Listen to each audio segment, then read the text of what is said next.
So, God, I'm so sorry for all of my complaining. And I went there. I mean, people of my age were there, young, old. They are all in a cemetery. And some are in a mortuary. Who am I? I mean, I am so grateful this afternoon. So, whatever problem that you are going through this afternoon, I ask that you just appreciate God for the life that you have right now. So yes, on yesterday we hosted a deputy director general of at the drug drugs enforcement agency, Liberia Drug Enforcement Agency, Mr. Gui Pokpa. It was actually wonderful and identifying problems, recommending solutions. So we are coming up with something wonderful that I mean you are going to cherish so much. So I had a discussion with my boss this afternoon. So we are planning. It's a collaborative effort to have an anti-drug hour on State of the Nation. The panelists are all set. They are ready. And guess what? Abel Plaki, the Marcin Pacquiao,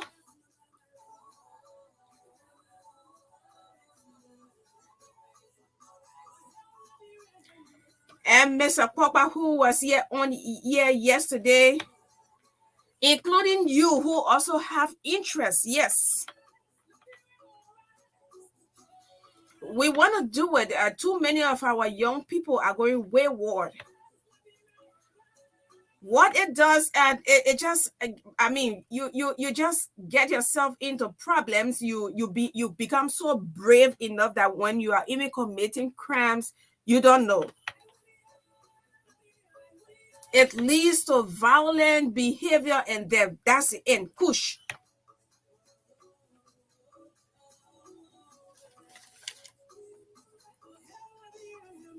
So I talked this afternoon with Cyprian Colley. He tells me, Magdalene, work is ongoing in Saclay, and I am so impressed. If there is any development, I'm going to inform you as soon as possible. Thanks, Cyprian Colley, for the level of work you are carrying on in Saclay at Truth FM.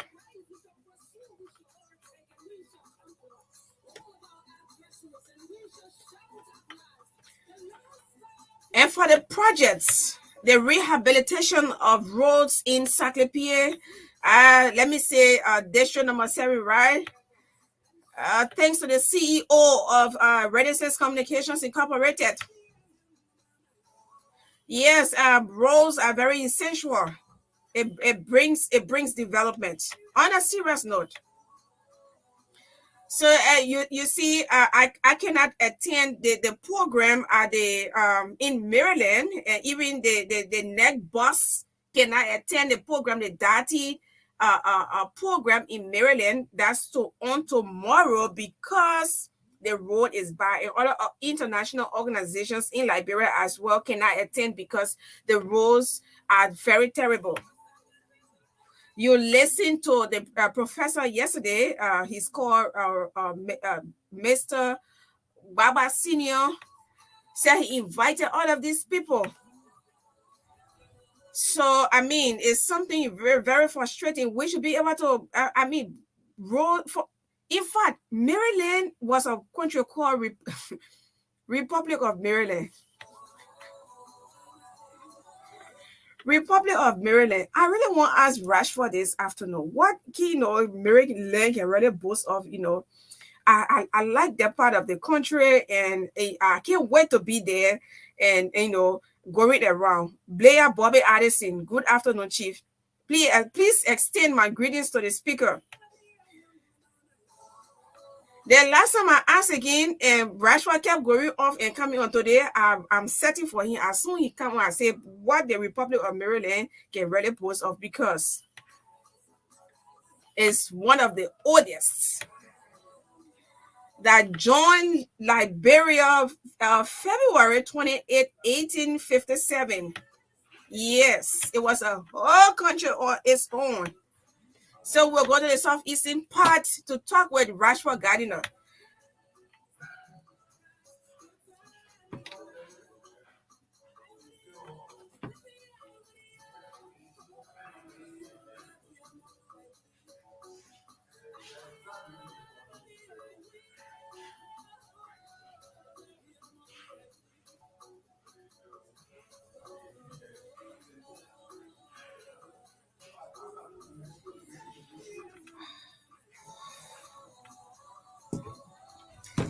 All right, Liberia is on the rising, and I can just wait to sign up tomorrow.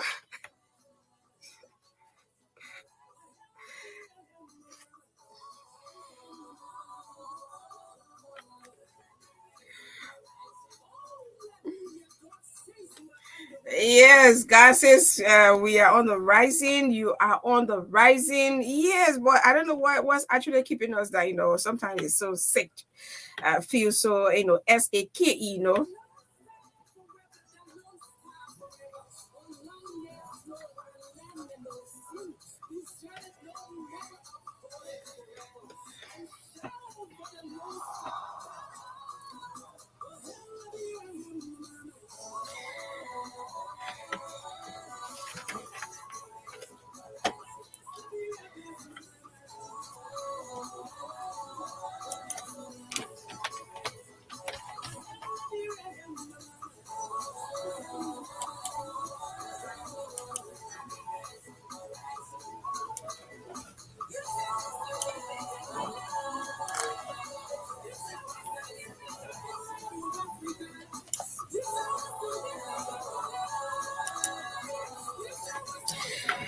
All right. So those of you who can always tell me, Magdalene, stop, don't end the song. You have to play.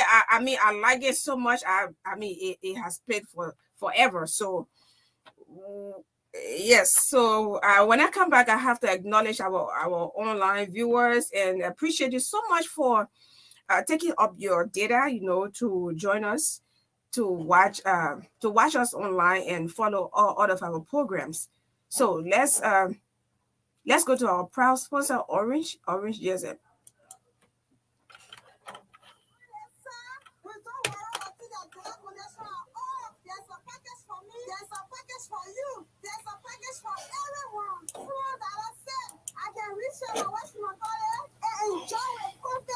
To activate, dial star 888 hash or subscribe via my or $1 gives you 50 minutes on net calls and 5 minutes off net calls, or the same dollar gives you 500 megabytes of data, valid 24 hours. Enjoy using the best mobile network, certified by Ookla second time in a row. Visit our website, www.orange.com.lr, or call 111 for more information. Brings you closer to what matters. Orange. Trust me. Please walk me and bring me a Jalosha. Jalosha, what the Joshua there? Yeah, but we recharge for the weekend. I enjoy Orange far away. The fucking who won't be back for $2 for who 7 days. Starting at $2, you can create your own 4G LTE data pack with the #1 mobile network operator in Liberia. Dial star 352 hash or subscribe via the My Orange app. Enjoy using the fastest mobile network, certified by Ookla second time in a row. Brings you closer to what matters. Orange. Trust me. Please walk me and bring me a Jalosha. Jalosha, what the Joshua there? Yeah, but we recharge for the weekend.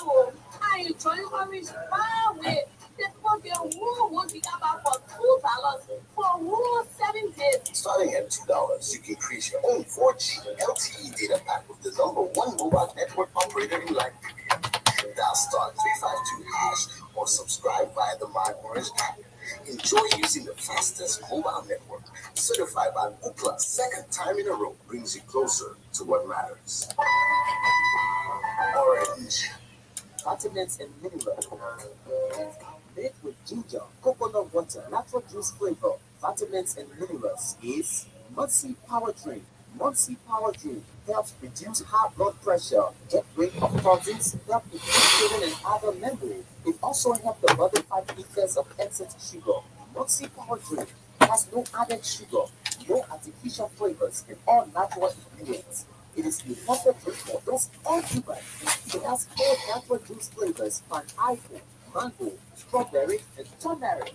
For wholesale or retail purchase, visit major supermarkets across Monrovia and its environs. If you are outside Monrovia, you can do your purchase at Kakata Supermarket and Ataro Business Center in Ganta. You can also visit our store on the Old Road, right next to the American School. For more information, call us on 0770 307 572 or 0776 580 730. Muncie Power Drink, not just your regular energy drink.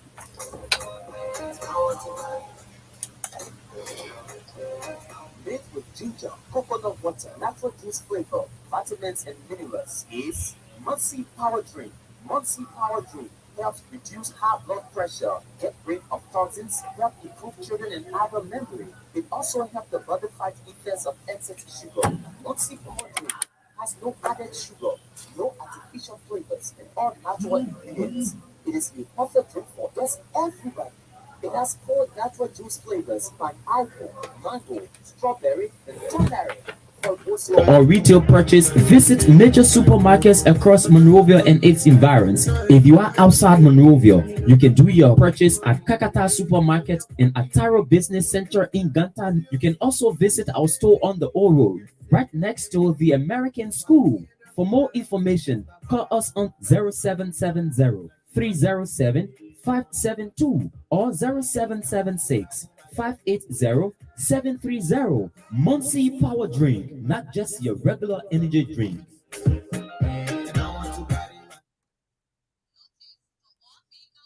Operating within the city of Monrovia, listen and listen well. As of January 1st, 2023, MCZ has introduced a new convenient and easy way for you to pay your parking fees electronically via the eWally app. As of January, all vehicles operating within the city of Monrovia are required to have MCC vehicle parking sticker.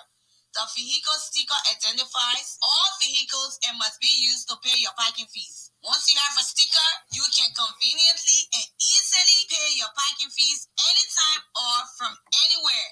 No need to wait for a parking attendant anymore. Here are the following ways to pay your parking fees. 1. Download the eWally app on your phone and pay your parking fees by yourself. Number 2, if you don't have eWally, then do one of the followings. 1. Go to any eWally agent around you and give them your sticker number and they will pay for you. Wait till you get an SMS from the eWally app. Number 2, ask a friend who has the eWally app to pay for you. Just send them your sticker number and they will pay for you. Finally, if these options are not available to you, then ask the MCC parking attendant around you to scan your sticker and pay for you. Make sure you get an SMS from eWally app. Stickers are now free for the next 30 days. Thereafter, you will be required to pay for stickers every 6 months. Rush now and pay for the next 30 days is free. Remember, afterwards, you will be required to pay for stickers every 6 months. If you use the eWally app yourself, you can pay for an hour daily, weekly, or even monthly. If you pay multiple things monthly, you don't have to worry at all for the entire month about when and where you park in the city that whole month. And for the embarrassment of your vehicle being towed and you being found by the MCC, pay early and conveniently.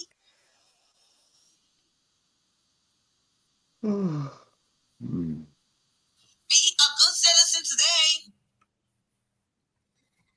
All right, be a good citizen today. Yes, and So we have our guest in studio already, and yes, but let's take this one. Okay.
All right, so let's now go to Pennsylvania, where the executive director of DATI, is it DATI, Chief? Yes, it is.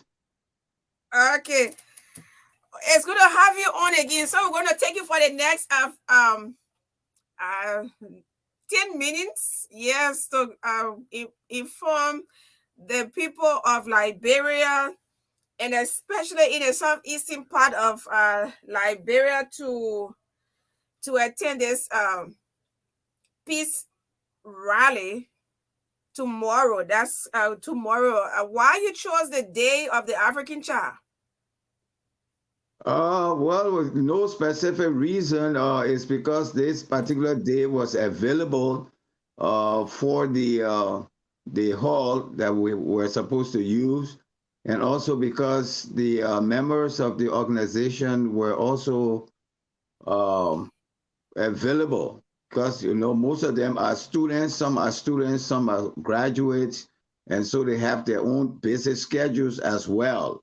But because of the importance that they attach to peace and reconciliation and voters education, they decided to choose a day where they will be available to do this kind of humanitarian and civic duty. Okay. All right, so if you are just following or tuning in, this is the executive director of DeConti. Is it DeConti? DeConti Artist Theater, and I'm Dr. Baba. Please learn to call my name. No, but you have to take it in bit and pieces. I want to know whether it is DeConti or DeConti. No, it's DeConti. They have So I am calling it the right way now. Yes, you are. It means there is time for everything. Yes. In Crew, in Grable, in Bassa. That's what that.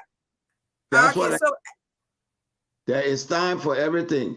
Right now, it's time to educate the Liberian people on how to vote, their right to vote, all those kinds of things. So that's what DeConti means. So my boss was GC me today. He said he mistakenly called you James, and you said that's a very big trouble. All right. So this is the executive director of DeConti Artist Theater Incorporated, DATI, located in Maryland. They have 2 chapters. One is in Monserrate, and the other one is in Maryland. They have an upcoming program that's slated for tomorrow in Maryland. So he's going to be here for the next 10 minutes to give us more information about the activities, about the invitees, and what's going to be the discussion for tomorrow. So Chief, is over to you. Thank you. Well, since it's just 10 minutes that you're giving me, I want to focus on the most important aspects, of our duty as citizens of Liberia. So the most important thing that will be discussed during the peace rally is to provide voters and civic education. And as I was saying yesterday, we're going to be having an election, and the Liberian people need to know what's the purpose of an election. And I said the purpose of an election is to give citizens living in a democratic nation an opportunity to participate in key decision-making activities in a democratic nation. So one of the principles of democracy is to give the people who have the power the opportunity to choose their leaders. So that's why Liberians are going to go to the polls in October. And why are the people being asked to go out to vote? The people are being asked to go out to vote because the political power in the country does not rest in the hands of the handful of officials you have. The power rests in the people. The power is vested in the people, but it's transferred after the election. But because it's transferred to you as a representative or as a minister in the government or as president of the nation, it does not mean that you must abuse that power. Because at any time the people can get together and say, we don't want you because you're not serving us, you're not providing services for us. So that's one of the things that Liberians should understand, that they have the power. All the complaints that they've been complaining all these years, this is the time for them to make that decision whether or not they want to continue under the leadership of whoever is ruling them now, or whether they want somebody else who will provide services for them. So to choose public servants that will represent and take care of the citizenry in terms of delivering services, constant electricity, safe pipe-borne drinking water, farm-to-market roads, safe highways, well-equipped hospitals, schools, well-paid teachers, medical doctors, civil servants being paid regularly, priority on national security, rule of law, and transparent justice system, effective executive, legislative, and judiciary system.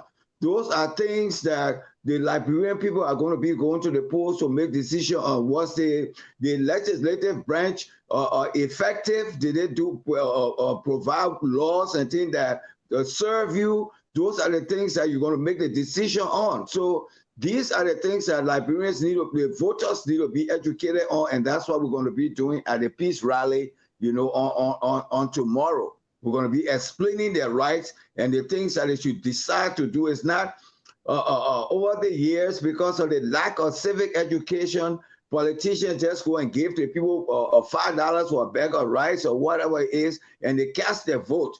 But when you cast that vote, you are giving them the mandate, giving somebody the mandate who did not provide good roads for you, who did not provide good hospitals for you, who did not provide good schools for your children, who did not provide job opportunities for you. That's what you're doing when you cast your vote. So we want Liberians to be aware of what they're going to be doing in October. Don't just take money and give somebody your vote for the next 10 years or whatever it is you're going to be suffering. So that's what this whole thing is all about. So apart from you being one of the speakers, do you also have other speakers that are going to join you? Are they will they be on ground, or it's going to be virtual as well? No, they're going to be on ground. The guest speaker for this event is Rashford Gardner, who is the station manager of Phoenix, 102.7. He's going to be the guest speaker, and he's a very brilliant young man. I'm very, very impressed with his level of consciousness, and I'm sure that he will definitely deliver tomorrow and really appeal to the Liberian people to make wise decisions at the polls. So he's going to be speaking. Various local commissioners who were invited, if they attend, they're going to be speaking. Local government officials, the superintendent office, for that, they're going to be speaking, as well as student groups, student leaders, and all of that. So that's it. Okay. So before you can go further, what topic he's going to be speaking on, Rashford Gardner? Which topic he's going to be speaking on?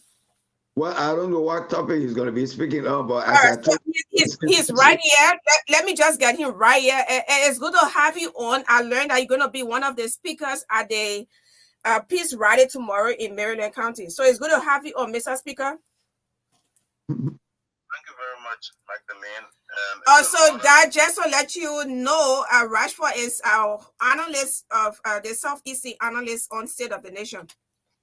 Oh, that's wonderful. He's a good choice. I am so pleased with him. He gave us all of the information from the southeastern part of Liberia.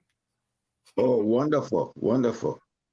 Okay, so just tell us what topics you are going to be discussing tomorrow. I learned that you are one of the speakers. Thank you very much. Again, it's an honor being selected, because as you may be aware, journalism is a noble art as well, and we are like the flag bearers. We air and flag issues surrounding the state of the nation, and of course, we're going to be speaking on the topic on peace building. Okay. Looking at it from the perspective of unity, who did what in the past, and why we should put that aside and forge intrepidly ahead. Because if we continue holding on to the past, it's not going to augur well. Remember, we're just about 4 months away from an election, and people also need to know why they vote, whom to vote for, and all that. So those are some of the things we're going to be touching on at the Peace Rally on tomorrow. So, is the media, were they invited, or they are just going to go there on their own? Was there any much publicity about this entire event? There's been much publicity, yes, about the event. And of course, the media is going to be fully represented. At least Phoenix FM, the one of the major players in the media landscape here, will be there in full effect to cover the program. Okay, so you can remain on the line, and if you have the time, you can be here. So that is providing some other information, and maybe you can also interject. But we have like 5 more minutes to be on this segment. Well, this segment is so important. I don't know why you're giving us 5 minutes while we use that. That I know sometimes you're so controversial, you know. I will use the 5 minutes wisely. So I will continue with my information to the Liberian people with respect to with respect to informing them about the need for voters and civic education. There's a need for voters and civic education all the time, not until you wait until after 6 years, then when it's time for election, then you tell people to go and vote. No, there's a need for voters and civic education to educate the citizenry about their rights and privileges to vote, their freedoms of choice, movement as contained in the Constitution and bylaws of Liberia. National identity and consciousness. Well, Liberians need to be educated on who they are, and we all need to appreciate the fact that we fall under one flag, one nation, undivided as a people. That is important for us to continuously educate Liberians on it. Appreciation of cultural diversity and individual choices. That also is important for our society. We have different ethnic groups. No ethnic group is better than the other. Whenever you hear your friend speaking his vernacular, you must respect it. Don't say negative things about other cultural or ethnic groups because you wouldn't like for people to do it to you. Those are things that we need to we need to teach Liberians so they can stop that hatred. You see, so that's also important. Individual choices. What you or Magdalene love is not what I love. So what you love, I should appreciate it. I should respect you for who you are, and you should respect me for who I am. If we do that, then we have confusion in the country. So that's also important. Electing officials not based on tribalism or nepotism, but based on merit. That also is something that we want the voters to know. This person you're voting for, what has the person done? What is the person's platform? Don't just vote for somebody. You must ask and say, what is your platform? And the platform that you're presenting to me, what good will come out of it for me? Those are things that you need to, the people need to know about. Transparency at the polls. We want transparency at the polls because we don't want hala hala. So that's something we also want to explain to the election officials and all those who are going to vote, as well as the representatives who are going to be representing the candidates at the various polling stations. Keep your calm, be calm, don't trouble anybody. Nobody should trouble you either. So that also is important. No obstruction. Okay. No voters must be allowed to vote free of being influenced by election officials. No campaigning near voting stations. Illiterate voters must be helped. Illiterate voters, that's also important because sometimes the people who are election officials, they go and tell the old man who can't read and write to vote for the person, to make the person to vote for the person that they don't want to vote for. So there's a need for us to educate the people in the vernacular as well, so that they understand who they're voting for. Those are the kinds of things that are important. That's actually important, and these are the messages that's going to be spread out tomorrow. So let's talk about the cultural performances now. I wish I would have been there to be, one of the performers. Oh, what you can? Why can't you do that live? We can bring it on live. You can just how you appear now. You go appear and do a performance. That would be great. We would highly appreciate it. And then also the event would be carried live on what's that, KMTV or something like that on Facebook. Yeah. But Chief, let me hold you there and ask him, because he's there relating to all of the media. Hello, Rashwa, are you still there? Yes, I'm here. Yeah, can you speak to that? the TV, online television are going to be carrying the program live, so maybe others who are here can follow. Phoenix Radio and TV will be carrying it live, and I believe the head of the Maryland chapter, Mr. Meshach Elliott, will also be spreading on his page, but Phoenix TV page will be live. I'm not very sure about the arrangements with the KMTV. Okay. All right. So, Dak, you want to name the Vera groups that will be performing tomorrow? You have a list of the Vera cultural groups. Is it only from Maryland or the entire southeastern part of Liberia? We will have people speaking from representing Grand Juliet, the students or youth representing Grand Juliet, speaking youth from River G, youth from Grand Cru, and then of course a youth from Maryland will be speaking, and then there will be the elders from various villages and things that we invited. They also will be participating, expressing themselves, with respect to the forthcoming elections and also the maintenance of peace. And as I said, there will be a selection by Oliver P.K. Griffiths, who is a musician, a local musician in Maryland. He will also be performing his Banu Dedo, which is the theme song for this particular program. So where exactly the program is going to be held? At the Bishop Dahlia Hall on the Catholic Mission. Oh, okay. So I mean, it is covered, right? It's a hall that is covered. Yeah, it's a hall. It's a hall. Yeah. Okay. I'm asking because we eat rainy season before, and the rain coming, everybody running. No, it's an indoor program. Okay, indoor program. All right, so that we have to take leave of you. We already have guests in studio and as well as online. We have other. So I don't know how to say it because sometimes Thank you so much, Magdalene. Thank you for having us. You are such a fantastic, radio broadcaster.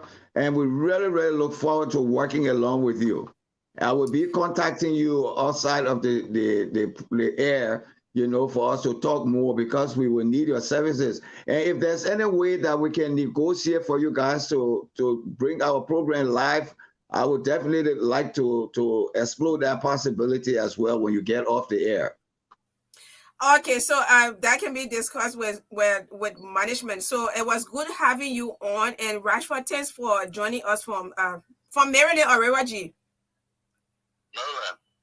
Okay, so you are back now, and the women. I mean, the women, the Harper women honor Mr. Kumis today. Today. That was yesterday, just before his departure. Oh. A tour. All right, so just close up with that, and as we take leave of you. Okay, thank you so much. Okay, sir. The Harper District honored Mr.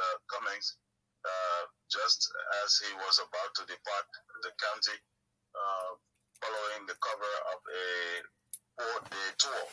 Okay. And that was preceded by a grand ceremony at Benelux. That's the main river town in Harper, where he was also kola nutted, and they invited him to come again.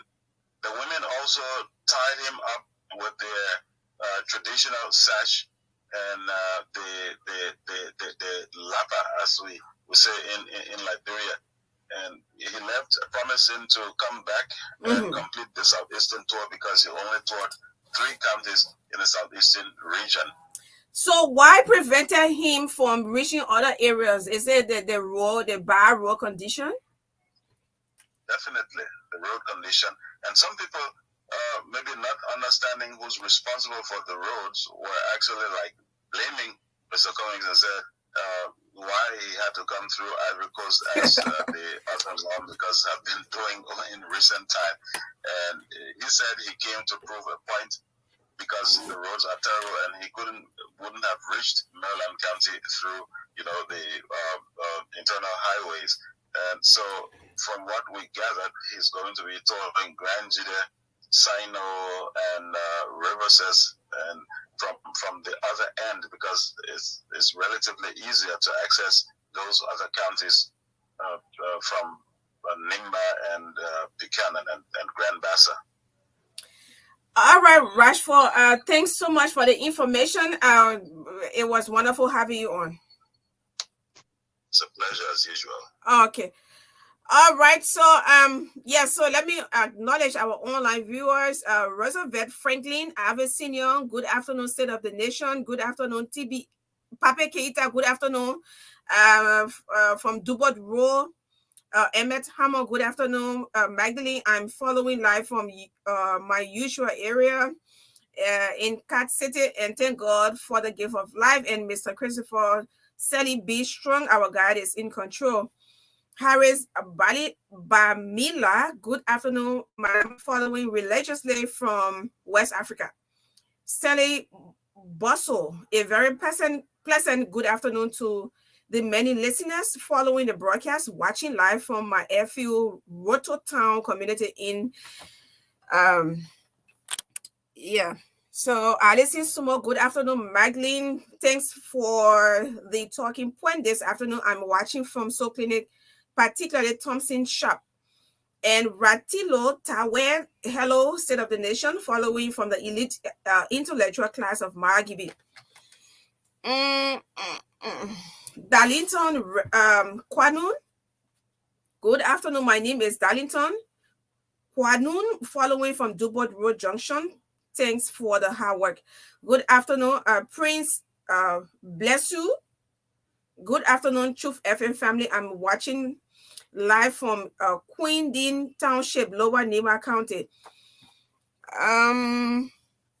Moses K. Moba, hello. I'm watching from Banga City. Oh yes, Sources TV, Liberia, Vaula Wayfield, PM McKellen, Brian Zizi, Armstrong Binder, Samuel Woodoo, Austin Tapia, Joseph Blair Bobby Addison, my favorite. I'm watching and listening to you from the speaker office. Yes, yes, my favorite too. So okay, so Beatrice, good afternoon. So I'm sorry if I jump, Samuel. Yeah, if I jump over here, please forgive me. Yeah, so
get the best of news, views, and entertainment on Truth FM 96.1.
All right. So in studio we have with us the owner and executive director of Smart Readers Liberia.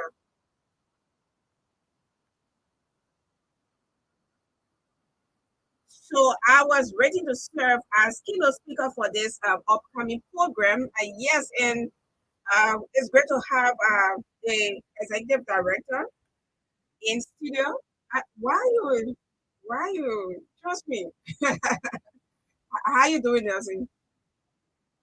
I've been talking with you forever, and it's good to see you sitting right here with me. Wow, you're surprised. We are just everywhere. Yeah, we can. It's nothing big about seeing us or talking with us. That's why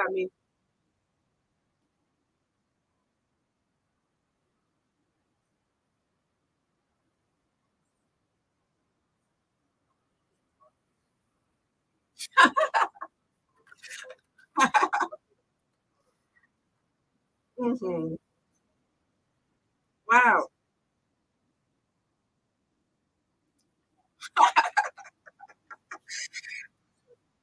Yeah. So this guy keeps calling me my mom, your first child. So he's bigger. He could even be like an uncle or father, but he with the respect he calls me. Um. The he says he's my son. I'm his first son. How should I even put it? He considers me consider himself to be a son to me. Yeah, that's what I want to say. Uh-huh. Yeah. So thank you. So now he came in the yard and I was sitting playing with my phone. Then the security said, who you gonna see? He said, yeah, I can see my mom. And she was Magdalene. Then I kept my face down and the security started asking him, say, but who are you and what you want? And this, he was like they were going back and forth. I was just laughing in the corner. So later on, I just got up, walked and came to the office. Why then the security said, but that is Magdalene. So maybe he was taking me to be giant size or so big and stuff. But I'm just here and there is nothing so special. Yeah, we are just here serving and feel free to, especially text messages are just good. Sometimes you just text me and I want it in my quiet time. I go there, read those messages and reply. Yes, but it's good to have you here. And before we can go further, thanks for your service. Read the competition, and I know that you have been doing this as too much. Okay, so let's get the ball rolling. Who is Nelson? He's the founder and executive director. But let's get to know you better.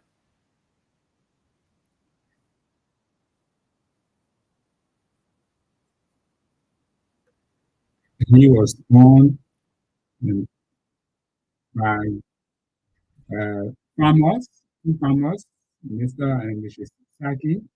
He was from Tuli District, Moswara County. He's married with two kids and he's passionate about education.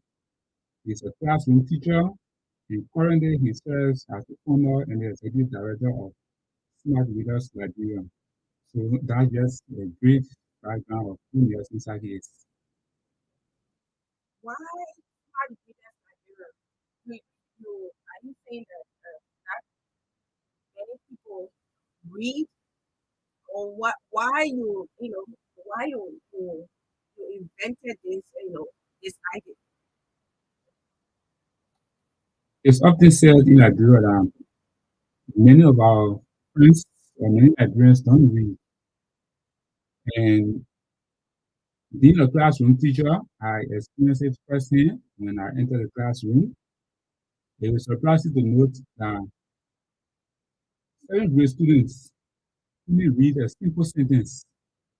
My very first experience I had in class was with that in the seventh grade class. Where in Liberia?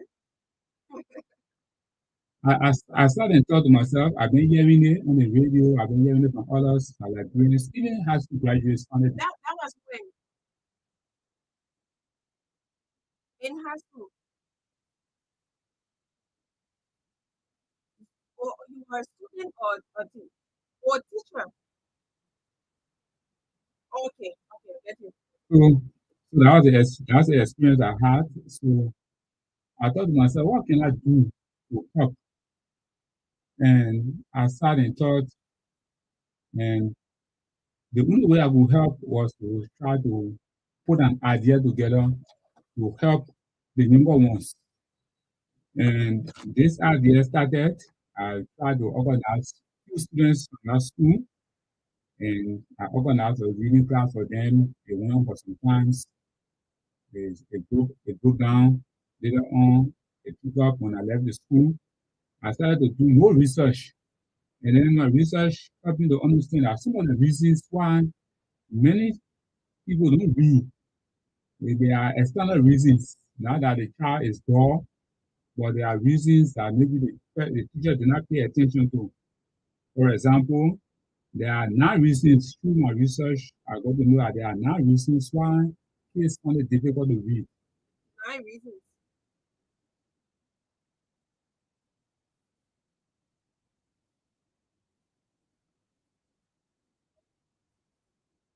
Aphasia is a condition that a child has that prevents them from reading fluently. That is, they read a word and skip another one. Sometimes they read a line of word and they skip another line. Sometimes they pronounce one word on one page, and when they reach to another page, that very word they pronounced on the previous page, they will find it difficult to pronounce that word. There is another condition called eye tracking difficulties. Sometimes some children just find it difficult to have their eyes focus on the writings on the page. So that's another condition that prevents children from reading fluently. Another one is contrast sensitivity. For some of us that read using a smartphone. Sometimes you see the text moving on the screen. You find it difficult to identify the text. Sometimes another one is stress spiral. Sometimes when children start reading, by the time they reach the middle of the page, they get tired. You said stress what? Spiral. How you spell the spiral? Okay. Condition that also prevents children from reading. They read and they will not complete the speech, and soon they will get tired and lose focus. There is another one called short-term memory. Some children have short-term memory. For example, if you send a child in a room for 3 attempts, and the child goes and brings 2, it means that child has short-term memory. They couldn't remember the instruction you give them. You send them for their shoes, their bag, and maybe a pencil. They want to the shoes and the bag, but they left the pencil. So that child is suffering from short-term memory. It also affects the ability of the child to read fluently or properly. Another one is called attention deficit. Attention deficit. Some children, when you are teaching them, they don't pay attention to you. They prefer looking around rather than looking at the teacher. But yeah, that one too. I think sometimes older people get affected from this, right? So this one is not limited to the kids alone, for everyone. Oh, okay. So it also affects older ones. And then we have attention deficit. Some people giving the instruction, they prefer to look around the room rather than look at the instructor. So that's another factor that affects the ability of people to read, especially children. Another one is auditory processing. Some people, they have problem with their hearings. When you're talking, they will not fully understand what you are saying. So as a result, they will find it difficult to pronounce some of the words that teacher pronounce during the practice sessions. So as a result, when you call them to read, they find it difficult to read. And finally, there is another, the last one is no little voice. No little voice is the motivation. The motivation that causes, that moves a person to read. Some people just lack motivation to read. We give them a book, they read few sentences or few paragraphs, and the motivation will not just be there to continue. So this is a condition that affects everyone, including children. So looking at these conditions, like first children, we decided to establish this organization to help children between the ages of 12, between the ages of 3 to 12 years old, to see how we can address some of the some of these factors. And all of these factors are just linear. They have remedy to them. Some of the remedies are exercise, some of them are short term, some of them are long term. So this program try to work with children, especially those children who find it difficult to read. So our target is children who find it difficult to read.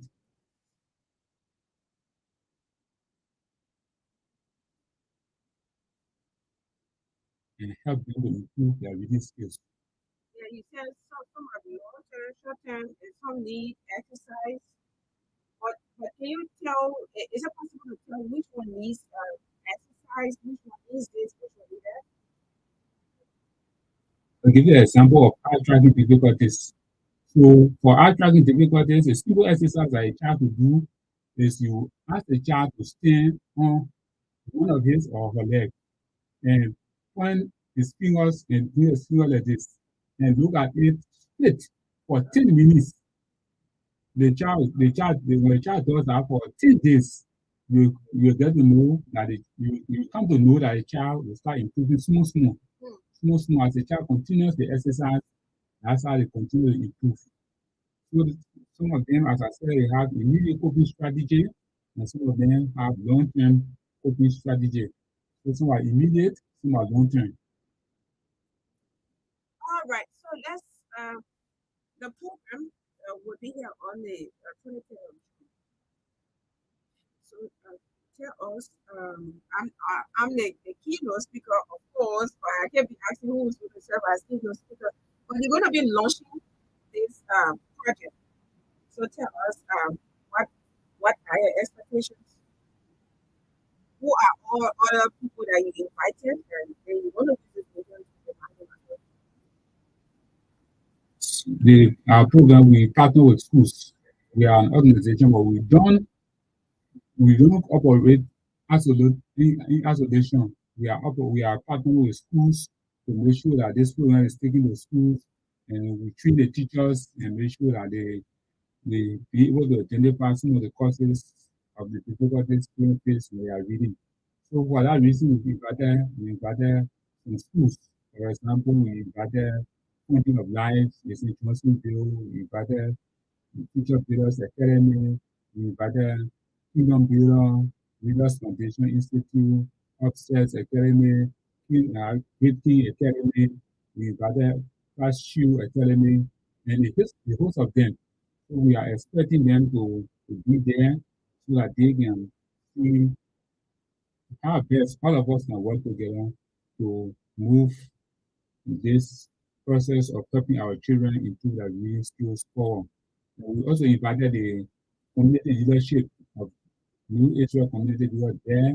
Our office is, so we invited the entire leadership of New Israel Community, and we are hoping that they will be there to build this occasion and see what they can do to help in the process, because treating this case is not an easy thing, it's cost intensive. Currently, we are working with 31 of them. So we are partnering with one school, and the one school we are partnering with, we have 31 of them, and we are working with the cost associated with treating those cases. So what do you need to train them? We need reading aid materials. We need setting capacity for them, and we need writing materials because we also teach them how to write. So we need writing papers to help them. The one with the lines or the lineless? Okay. Figure out the lines. So we need all of those things. Currently, the organization is just a new establishment. We are also in need of other office equipment like computers, desks, and whatever we can have to have the program running smoothly. Okay, so where the program will be held?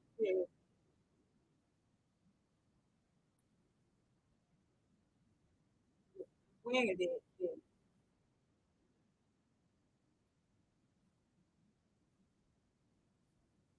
Okay. Virginia Mission School Campus and Israel Community, Justinville Township, 10 a.m. 10 a.m. All right. So after the launch, what else? What next? You going to endeavor with?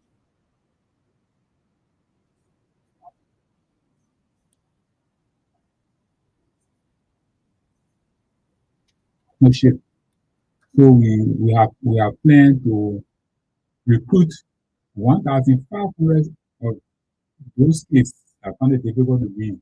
Wow. 1,500 of them to recruit them for the next academic year. So we are hoping that the schools we have invited will come, and as they come, we are going to start having discussions with them to see how best they can make their facilities available and maybe their staffs available, so we will train them, to be able to identify some of the reasons why the children find it difficult to read. Once they are trained and we go now into the school and school kids, we try to identify those kids and incorporate them into the program. So when we incorporate them into the program, they are going to remain in the program until they graduate from the elementary section. So, for example, if your child is 3 years old, we are going to continue. We are going to keep them into the program until they can receive or get a promotion to the second grade. So by that time, they will be independent when it comes to reading. All right. So you have plans of leaving Justinville to come outside of Justinville in other communities, yet in Maserati before going out to other countries. Anyone listening to us, you have a school and you are interested in having this program into your school, you can get to us and we'll definitely reach you and see how best we can start. So how many staff are you working with? How many persons you have deployed?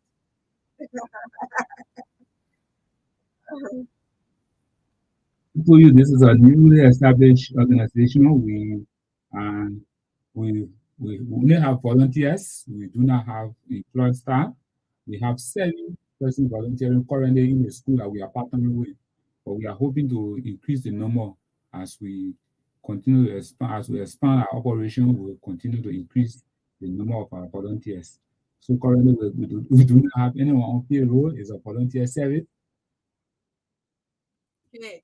Well, you get right really hustle there, eh? Yes. Well, I know they're getting late transportation, Oh, all right. So Smart Readers Liberia is a grassroots organization and they need help. Ebra Plaque, I even open the line. But people, the one kissing brother, you ready? Give me hat. Hello. Yes, sir.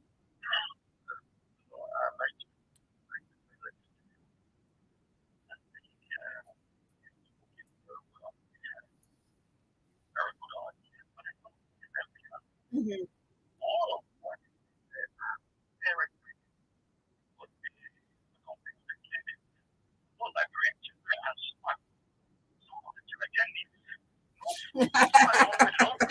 No, Ebra. Yes. Yeah.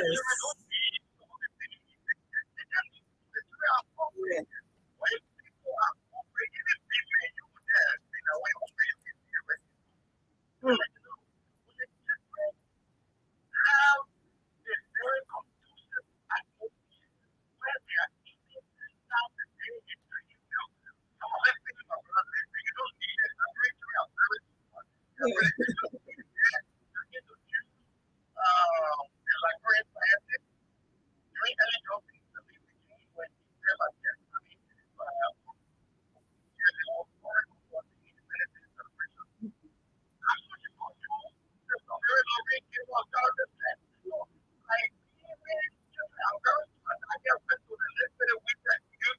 Mm-hmm.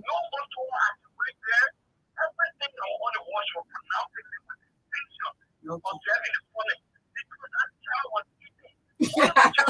Hey, Ebel.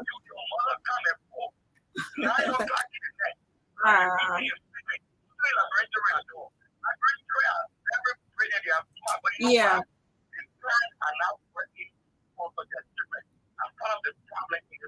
So let me say something. You already nailed it this evening, Abel. I served as a deuce. I was a deuce, the valedictorian of the kindergarten at the Cotton High School, then in Bon County. And then they gave me the speech to come home and read. But when I went home, I was very hungry, very hungry. And my father noticed I was very hungry. So when he picked sauce, yes, sauce when he picked it, he brought it and served me after eating. After eating, the tailor here, that good tailor, that entire something was full with the speech. I can't remember how I learned it so quick. Even if you listening right now, he will tell you that story because yes. The food aspect is very essential. You just took from my way back. Mhm.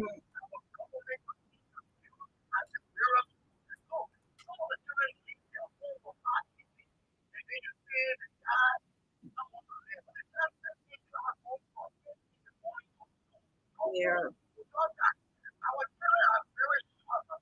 you are right.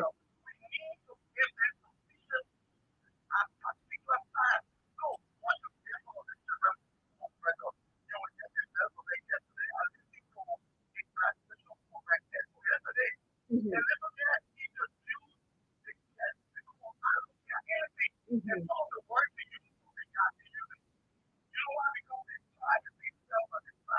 Okay.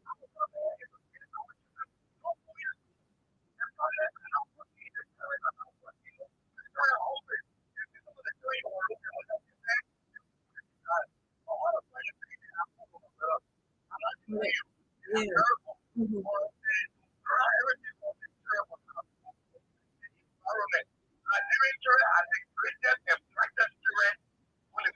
You right. Okay.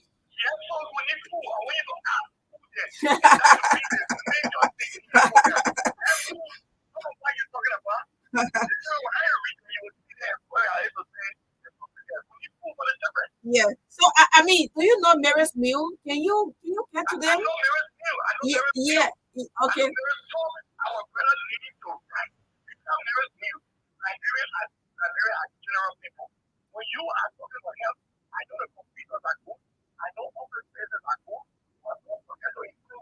All right.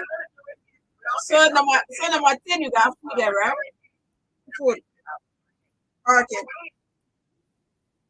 Yeah. Yeah. If I credit for you? Oh, all right. Look at you. Uh-huh.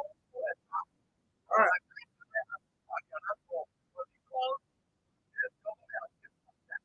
Ah.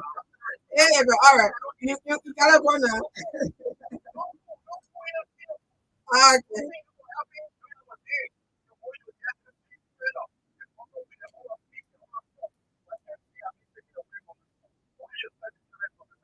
Okay. All right. Whenever we say something, you add the that's serious for me. But if you know, so you mm,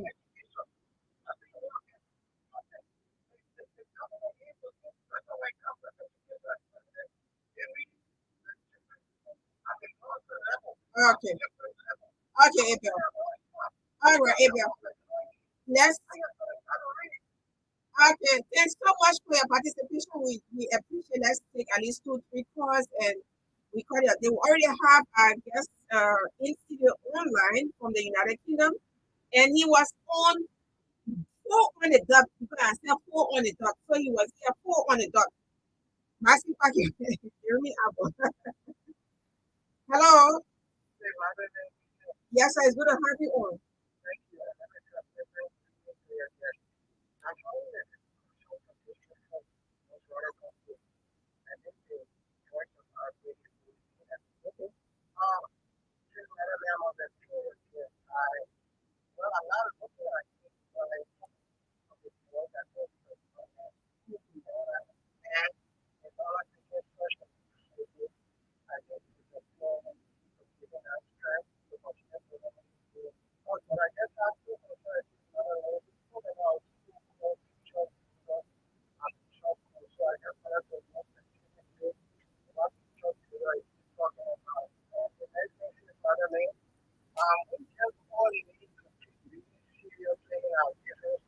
Okay. Now you see some of our teachers who say they are teaching reading, they don't even read well. So you cannot teach something you are not knowledgeable to. So Okay. they are not helping the kids. So in as much as trying to do this, I want all of our teachers in our different schools, especially those that are into the reading program, they need to try to empower themselves because when they are not empowered, as I said, they will not know exactly those mechanisms to help our children and helping them moving. So Okay. thank you so kindly. Okay. Thanks so kindly for placing the call. Hello. Yeah, it's good to have you on. Yes, sir. Which part of the world? Which part of the world? Oh, because when you say that kind of student, that's why you come to us. Okay. Yeah.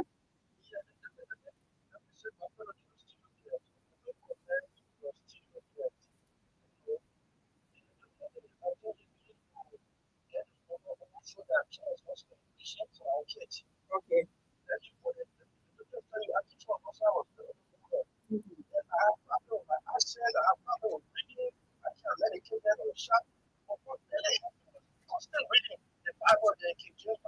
Okay.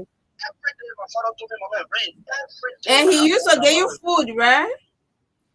He used to get you food. No, the issue of the food, everyone wants to criticize the No, the food is essential. It's still on our list now. Normally, there are kids looking for vegetable, but there are still No, my brother, let me tell you something, right? I'm a teacher. I spent 8 years in the classroom, and there are times, numerous occasions, I use my own salary to buy food for kids to eat before they can prepare to take my test or do exam or other class activities. So what he's saying is not being about, it's not being politicized. Let's just be friendly. I got experience with that. Okay. Of course, the child got to eat. But there are also kids who can't food. So this one, all of these steps apply to them now. All of these methods apply to them. Those who already have food, but they are slow, then these all of these things that he just named, they are applied to them. Of course. Yeah. All right. Is there any other thing you want to say? No, I just want to commend him, like I said, and like he can get this number out. Okay. So that parents who are interested can get on him. Okay. That will help also. All right, sir. Thanks for placing your call, yeah? Thank you. Okay, all right. Yali the opposition. Anything he say, politics just have to be in it. Yeah. I don't know, but who's calling? Alice June, what you gotta say here? Okay. So you just gave your parting comments. You listen to the views, right? You have to include food that's still on our list. Food, yes, and what else again is said? You wanna participate on the show? Okay, that's all. Yeah, I want to participate. Well, why you know you won't participate, Alex knows? Oh my people. Please go on, yeah.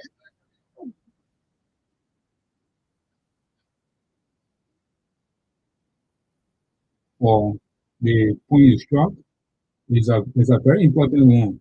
And in fact, we were thinking of it as well. For looking at it, we thought to table it a bit. Although food plays an important role in the reading, asking the reading of being helping children to read, but we don't want to make it a priority for now. Because the reason is some children they can eat from now to tomorrow.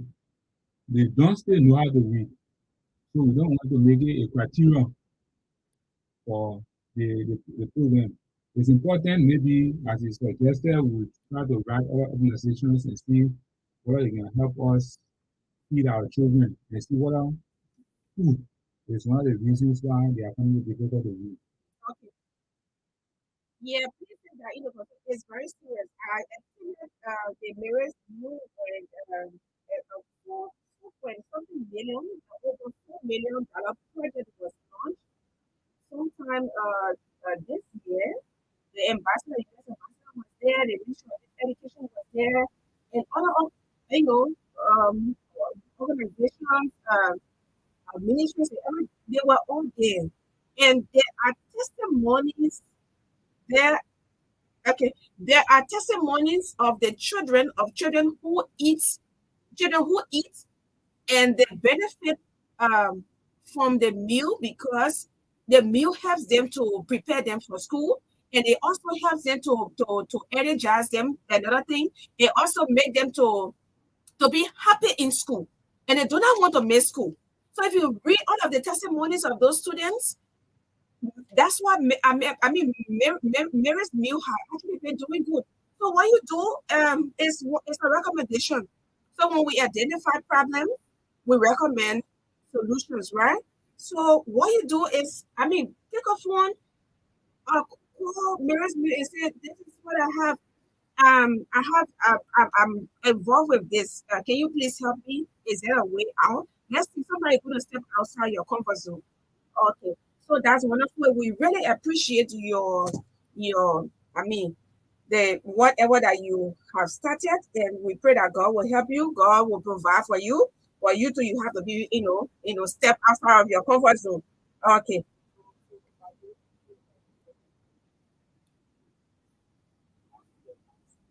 Yeah, please do that.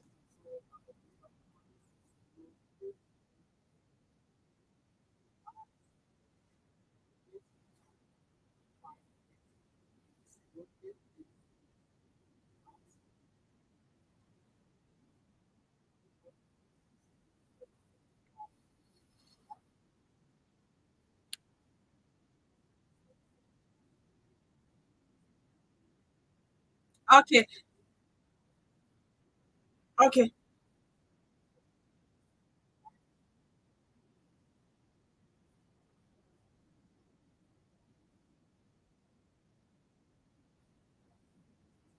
Okay. All right. So Mr. Jalawat Topo is the assistant or deputy minister for press and public affairs at the Ministry of Information. He says your guest is professional. Your guest is professional. So he's speaking about you. He said you are professional because of how you nail it, the points that you laid down. So thanks so much for everything. Okay. All right.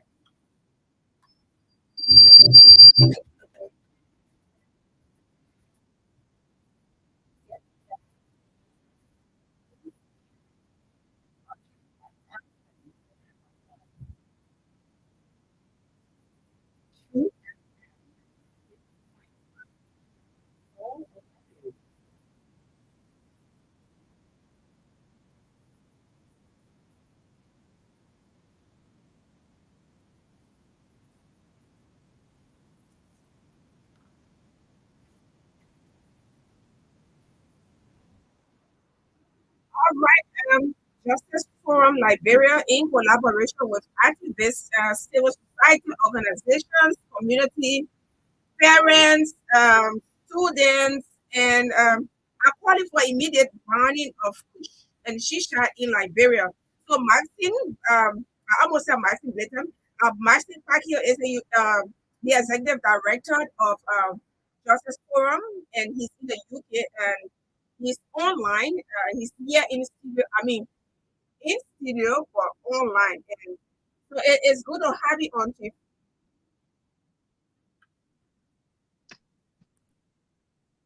Good afternoon, Madeline. Good afternoon. It's good to have you on again. It's been a long time. The pleasure is mine. Thank you very much for the invitation. Yes, indeed. A long time, perhaps not to hear my voice, but we are staying in Liberia doing our bit and pieces. Thank you very much. And let me say a big thank you to the team of State of the Nation, and thanks to the wonderful radio station, Truth FM, as well, for always inviting us to speak on national issues as well. But you were discussing something very nearest to my heart, which is let me just put in before we go. Mary's meal. For me, all I can say, I want to congratulate them. I want to appreciate them, and in fact, I'm planning that if I come down in August, we want to have a fundraising for Mayor's Meal.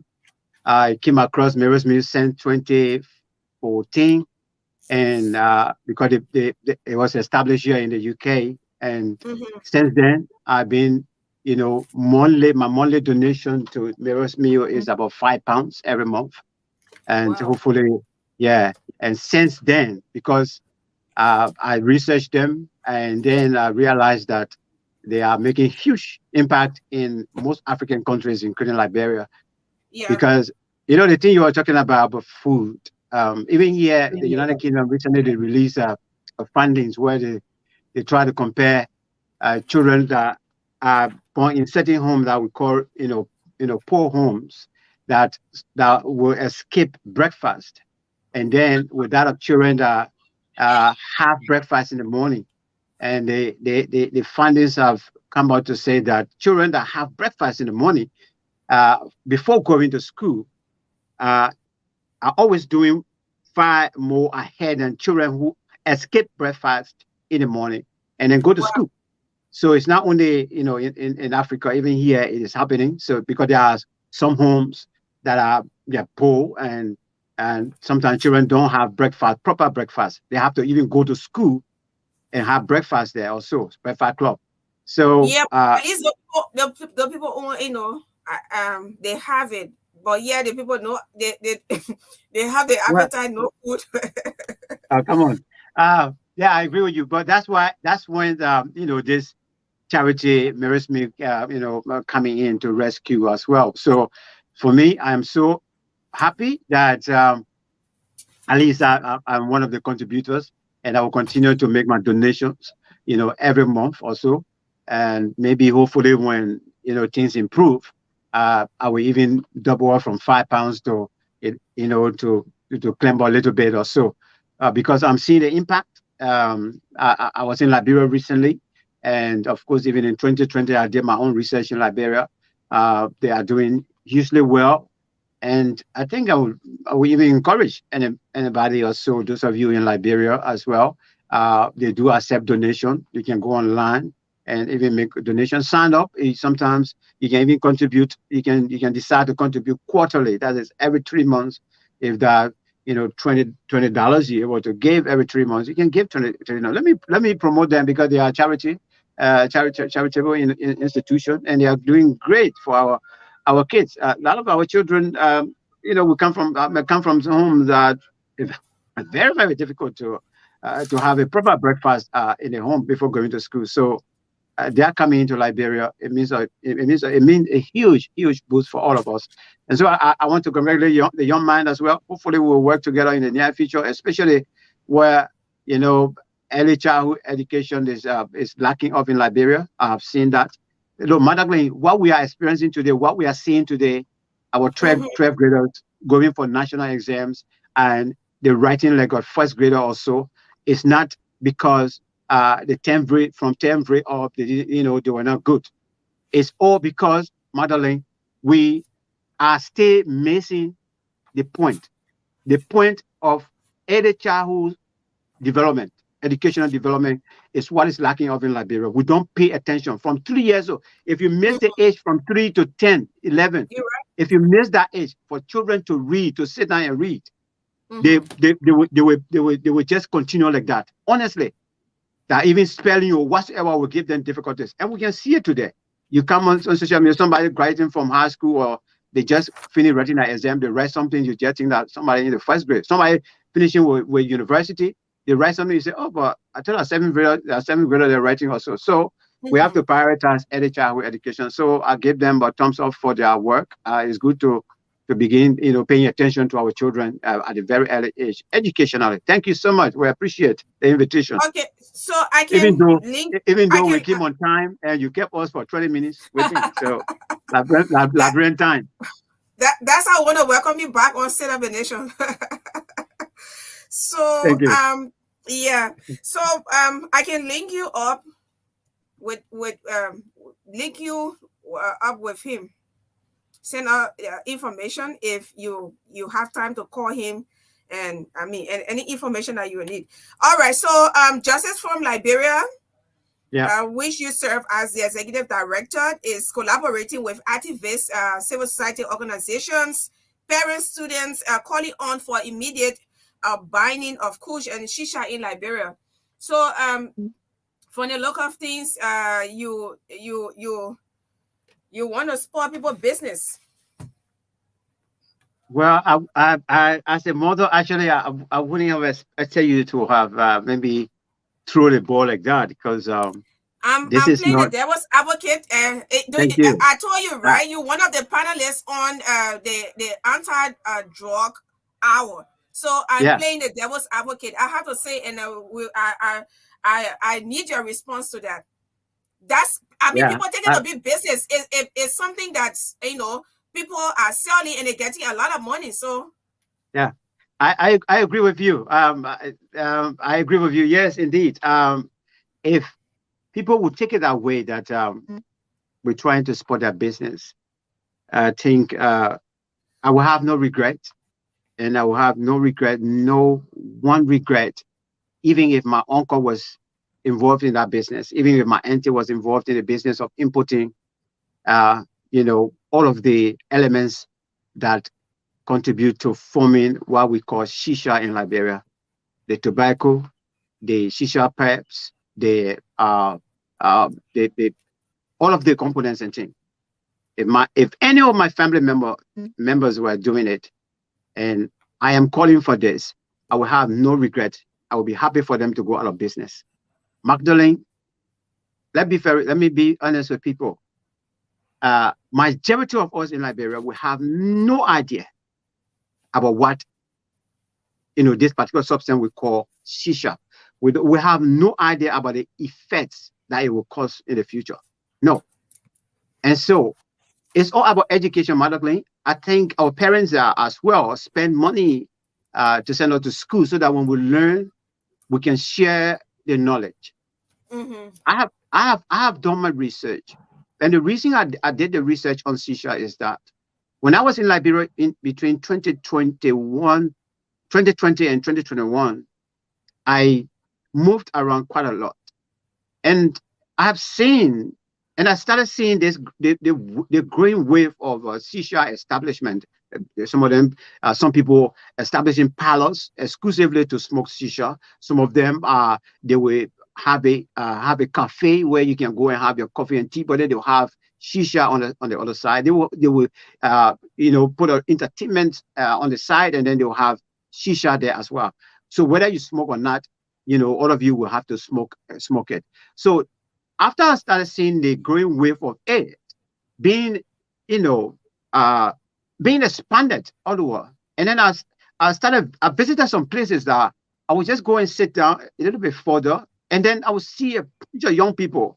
I mean, especially young girls under the age of 25, just putting in there, sitting down, around a table that the shisha pipe is sitting on, and you see about 6-7 young people passing that pipe around, putting the smoke on, and putting it out and thing.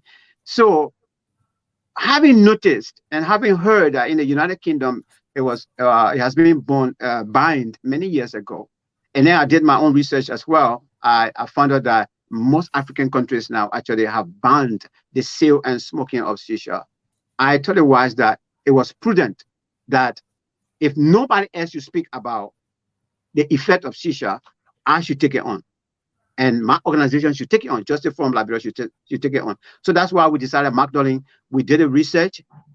We put our research package together, and then what we did first, we wrote Representative Joseph Somwabi, who is chair on the Committee of Health at the representative level, and then we also wrote Honorable Chair at the Senate level, who is also chair on the Committee of Health. And then we wrote Dr. Jala. And then what we wrote there, we gave them the information, kind of findings about shisha.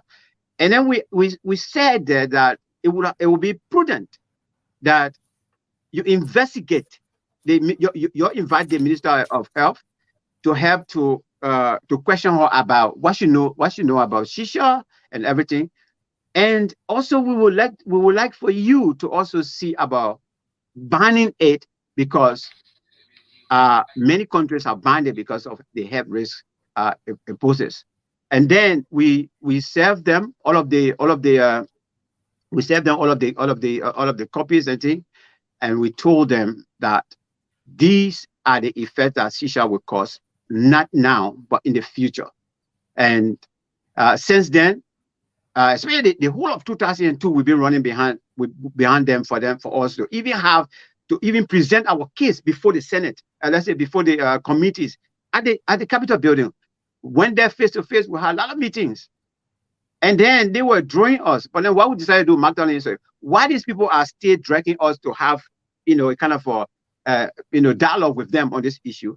Let's go from one school to another. We in District 6, where Joseph Forum Library is, we did about 18 schools, like between last year December to this year April, and we're telling the children the truth about shisha, that you having the fun today, but tomorrow these are the health implications that it will create for you.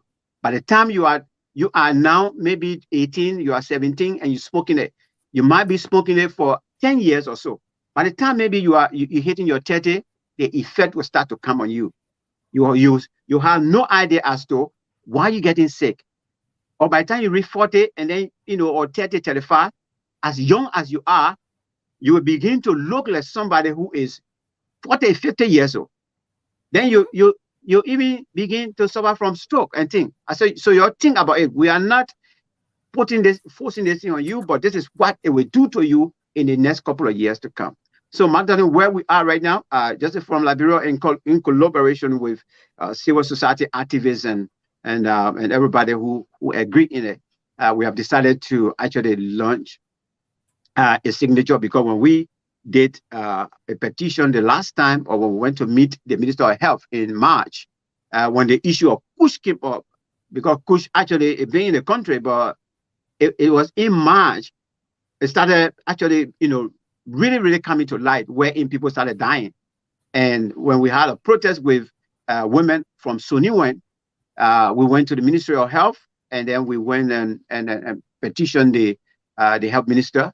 We included now Kush in our quest, where we are asking, although there is drug and also called drug bill law, also a drug law or drug bill being debated stay, but I am of the conviction that these people, they don't even have any idea with respect to the effect of Kush and shisha. So we added Kush now into on our list, that these particular two substances, we want them immediately to be banned in Liberia: the sale and the consumption of Kush and shisha.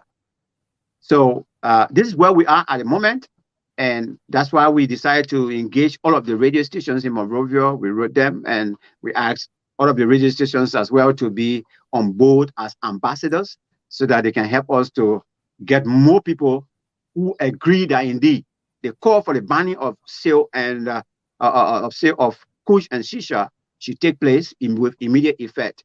Then they can write their names, and then we begin. Then we will go. Hopefully, the first week of July, we are going now formally, as the Minister of Health advised us the last time, that we should include signatures on the petition. I think it will have weight. Then we'll go now and then present it to the petition and claim committee, so that at least they can take it from there. But there is danger that's actually ahead of us if we don't tackle it right now. Let me tell you, even if Josh Weah is out of power today, or out of power in October, the next government will still take long time to actually make sure that JFK is a hospital, that medication will be available. So our concern is the health of the young people that are growing up now, that are actually taking this substance to be something to play with, that every day they have to smoke it. Okay, so even in taking in cigarettes is actually still dangerous, but how Yeah. what's the equivalent?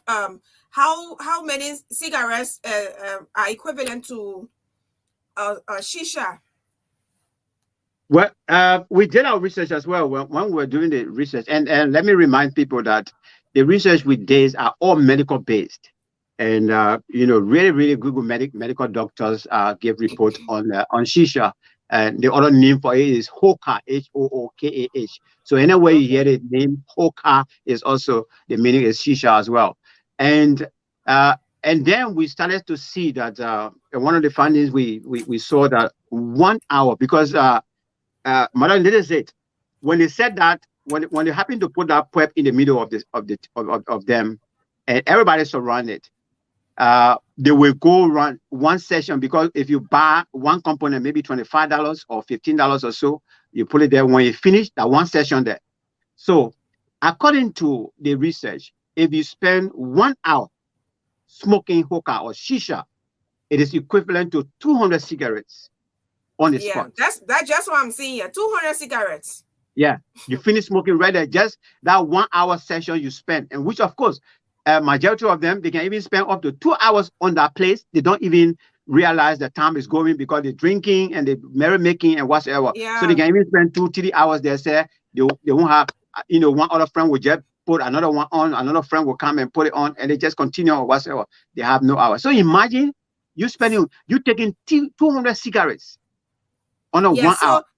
Yeah, so that's according to the World Health Organization, the volume of smoke inhaled in a typical shisha section, approximately 1 hour, is equivalent to smoking between 100 and 200 cigarettes. Exactly so.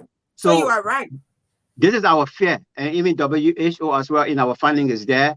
In our research, we added their own advice there. That advice is that countries to pay serious attention to it, and that's why many African countries have also decided to join on board as well. That if today, even in Ghana today, is banned to smoke it publicly. If you want to, even here in the United Kingdom, if I am in my house, like I'm in a semi-detached house, and the next house I smell anything of that nature, I can call the environmental protection people. If they come, I say I'm smelling something strange, and it might be coming from my neighbor. If they go there, they do the inspection. On the spot, fine is £1,000, and then the government will still take you to court. So it is you versus the government of the United Kingdom. If they find you guilty, the judge will decide as to what punishment again to add on you. But on the spot is £1,000 you'll pay. So this is how countries are taking it to be very, very serious, because the health risks involved. If you don't mind me, the health risks that shisha poses. In fact, smoking in general as well. Let me put smoking in general there, because it's tobacco that going inside as well. It will have gum diseases, where you see somebody with yellow teeth, the teeth then changing and whatsoever. Even they brushing their teeth, it will still be yellow whatsoever. Especially the young people that in the next 2-3 years, most of them. You also have risk of cancer, whether it's mouth cancer, stomach cancer, and whatsoever. You will start developing the heart disease as well, and stroke. Somebody, like I was saying earlier, somebody will be in their 40. Nowadays, we've seen it. Nowadays, somebody will be in their 40, 45 and say, oh, this is from stroke. It never used to happen before. But because of the way we live in our life today, in the next 20 years or so, it will start causing problems. And then, in addition to the risks as well, wherein if you continue smoking, whether it's shisha, whether it's kush or cigarette in general as well, prematurely you begin to age. That is, I will appear before you, wherein you will ask me how old am I. I tell you I'm 30, but then you're looking at me to be somebody who is maybe 50. You see, so you begin to feel as well, and then your immune system as well will begin to get weaker, even though you're looking young or so. And one thing again, according to the findings, it can also cause infertility in both male and female. When you smoke it too much, tomorrow now you want a child, like the young people that are into it right now. Tomorrow now you say, oh, I'm now 31, I'm now 32. I want to have my first child also, and then you start having miscarriage. Also, it coming from somewhere, and some of it have to do with this particular stuff. Okay, so the campaign continues. Yeah, When it we stay started on. in We stay on. Our a lot of young people have become ambassadors to represent their communities. We have the form that people will just fill out. Once you're in support of it, you write your name down, and so between now to the first Thursday in July, which of course that's the day we have decided to target to go and present the petition. Then we put everything together. The campaign is all the way in Magibi as well. We got some ambassadors there who young people who have decided to be ambassadors. They are there collecting signature across Montserrat County. So those that are listening, if you want to be an ambassador from your district or from your community, wherein you can at least have few sheets of the form so that you can go and sign. Please. In fact, we on this show now. We will ask that the State of the Nation can take control, since in fact they are coming out. They have decided to come out with a new show that will be talking about these substances.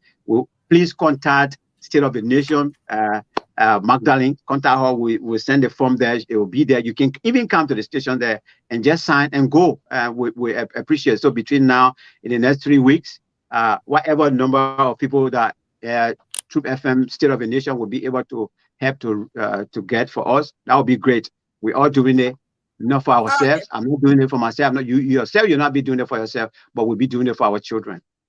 All right. So let's go to the next topic. The Gender Ministry is reporting 759 sexual and gender-based violence cases in just 3 months. What are your thoughts? You know, when I came across this story, I started regretting as to, why did I push for a mass protest in 2020? Why did I write President George Weah to take a stand on gender-based violence and rape? And I started asking myself as well. When I saw the story, I said, why did we have at least 2 days of national conference on the gender-based violence and rape, and up to now we stay experiencing this particular challenge? Magdalene, it is unfortunate that such a statistics will be read. Within a short period of time, the number of people, the number of young women experiencing gender-based violence and rape, that number is too much. It's too much. And I don't know as to what again we should do. But my recommendation, like we did during the 2 days conference on gender-based violence, my recommendation that I made to the Ministry of Gender was that there was a need to engage more with schools.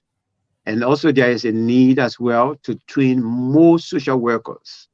And those social workers can be deployed at various schools and learning institutions.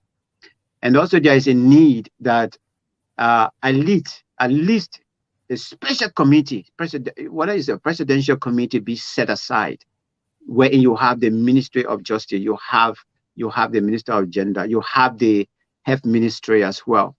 And these entities will be able to regulate and to monitor and to be able to put things together that we can actually challenge this situation. It's huge. That number is too much, and it's saddening me. A lot of the victims are very, very, very young women, maybe children, who are even way down 15 years old as well. So to hear this as a father who have a girl child as well, it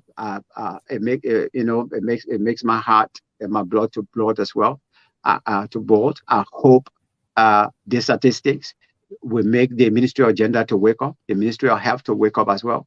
Because what I have noticed in the past is that even when incidents happen, the victim don't get much support. No, they don't get support. They don't get counseling, nothing. They will just leave them alone, and somebody is coping on their own. And when you survive from anything of gender-based violence, when you survive from it, you need help. You need help to get back on your feet.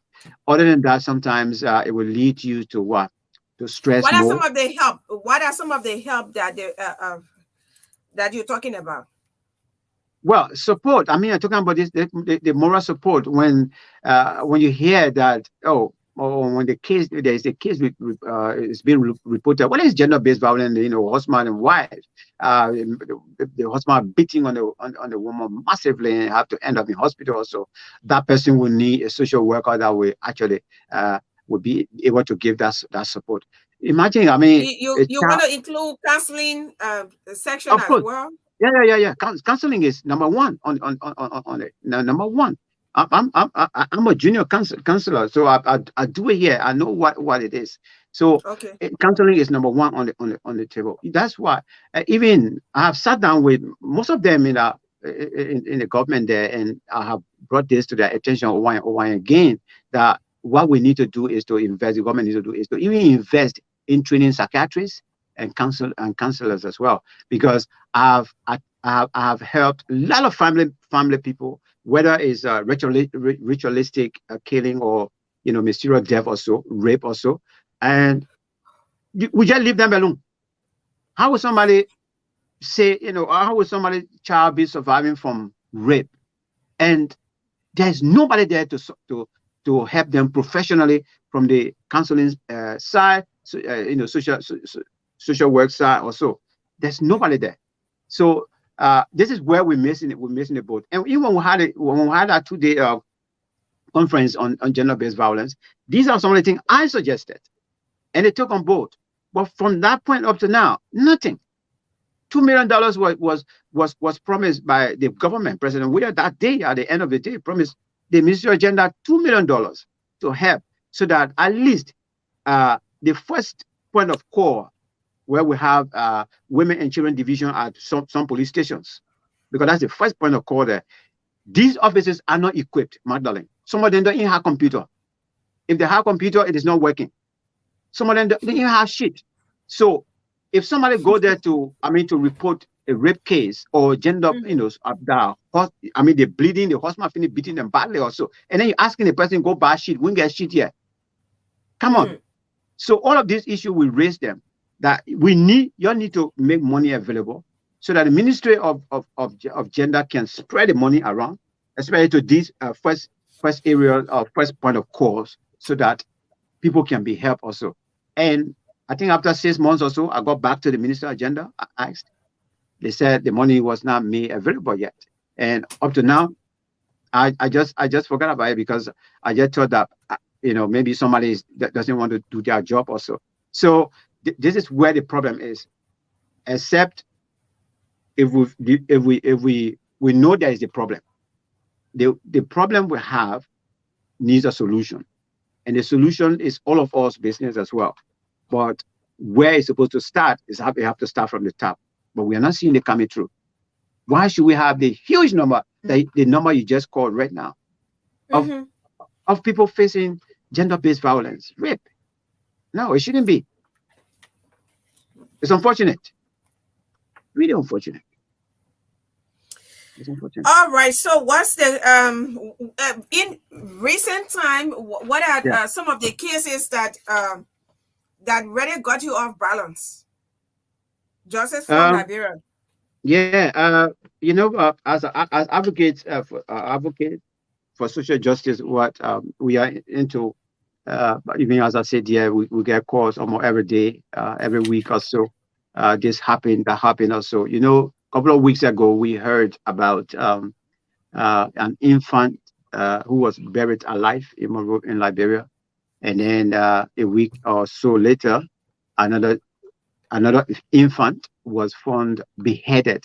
I couldn't believe the video I was seeing that day, even though we didn't see it. But when the journalist was actually doing a commentary on and they said, "Oh yeah, there's an infant has been found and head is separated from the body." I couldn't believe what I was hearing. Infant, and so immediately what we did, we got in touch with the Justice Minister as usual, and got in touch with the Gender Ministry as well, and we asked that We want these cases. If you have never ever investigated any case of that matter, these are horrible cases that, you know, it is unimaginable to hear that an infant is being buried alive, that an infant is being found beheaded.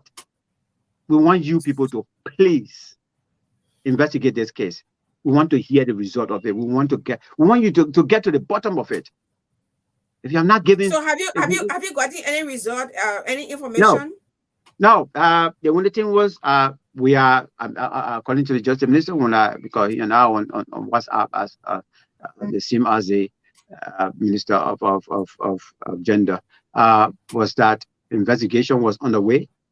But as you know yourself, Magdalene, most of the times the government will promise with investigation, and sometimes we'll just cry, and you just give up. And because you keep asking somebody, I mean, this person one question every time: how far are we? How far is it? And a breakthrough, and a clue whatsoever. And we are on it. And somebody keep telling you we're on it. I mean, at the end of the day, sometimes you can just give up. And as I speak to you, I'm just actually so much in anger that even these two cases that are hanging over Liberia, that people are reading on the internet, are yet to come to the point that somebody will, the government will tell us that, oh yes, we finished catching somebody who did this and also, and they will go to jail for this one.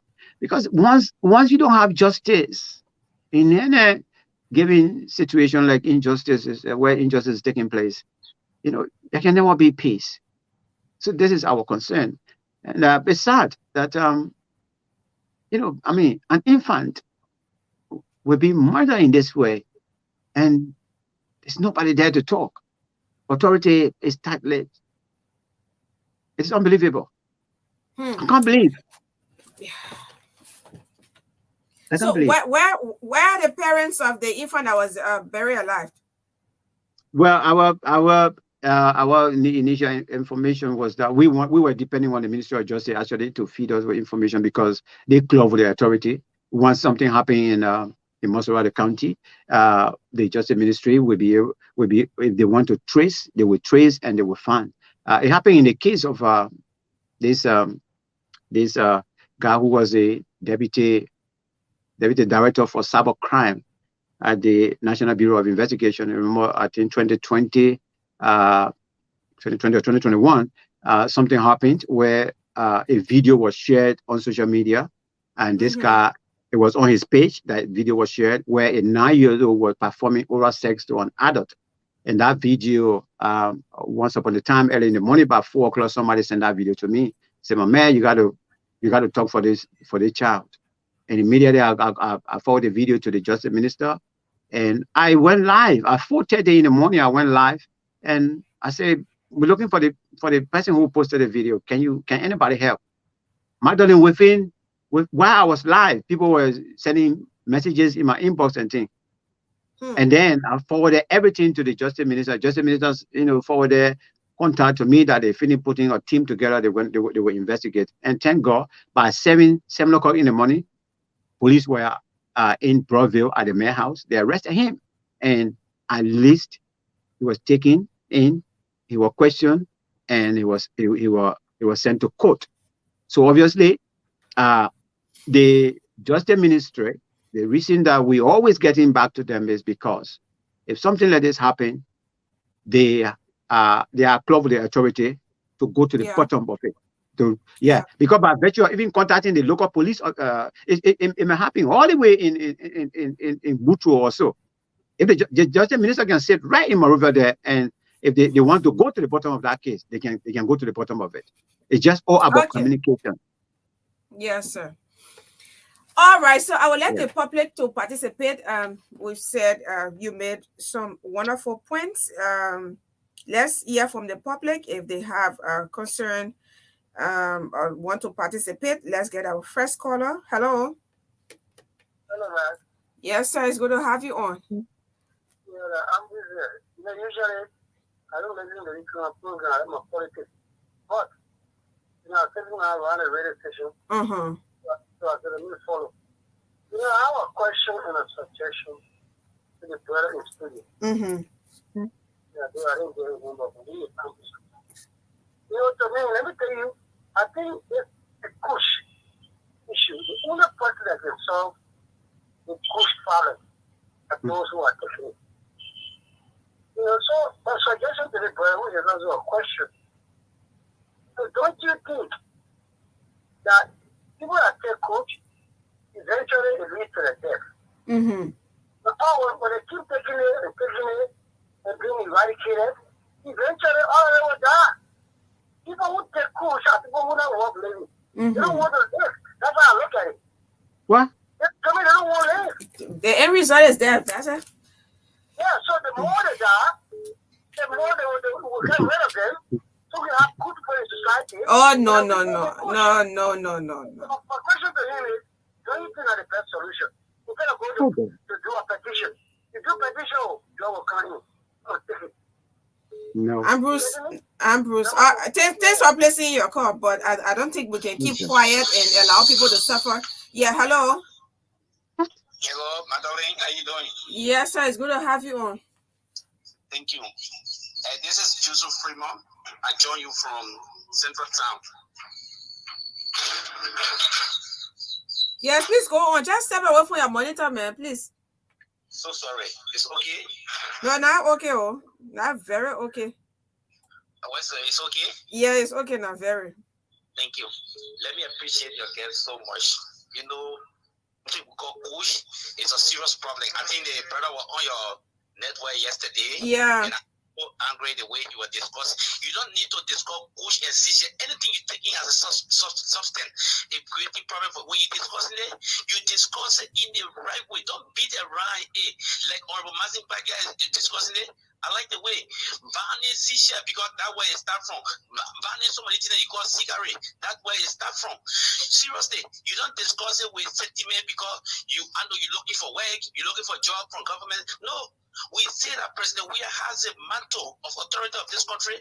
He has a power to minimize push, to minimize drugs in this country. He has a power as a government.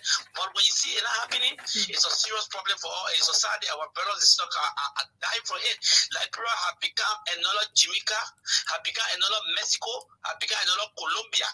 And we should call President Weah built a duplex and leave it after Jamaica, where his wife came from, and which of course that era known for drugs era on a serious note. So if you're not mustering the courage to make sure drugs be minimized in this country, I think we're going to direct all of the bullet come to push, all of things we're going to direct it to the government. And again, you know that push all of the drugs that have become big sale. You buy 2, you get 1. You buy 3, you get 4. You know what happening to our people? Oh, okay. Because President Weah must take the lead as a leader. When President Weah brought the proposal here, everybody wanted it. President Weah brought the code with Senegal, everybody wanted it. Why you can't take the lead of drugs and coach? Why? Okay. Come on. You're responsible for these things. Thank you. Hello. Yeah, my name is Roger Matali for the voting pulpit. Yes, sir. The issue of drugs in the country, I think the young people did their best by working along with some people, and at the result, the drug was passed at the legislature and at the Liberal Senate.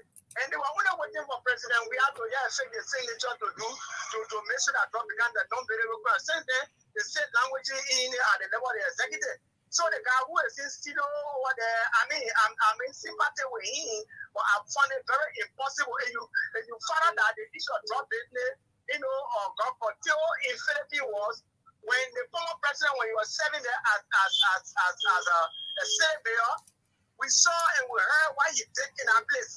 So as far as we are concerned, the issue of drug, we just be talking about it will be very difficult for us to just deal with it. Okay. All right, recording public. Hello, Marlene. Yes, sir.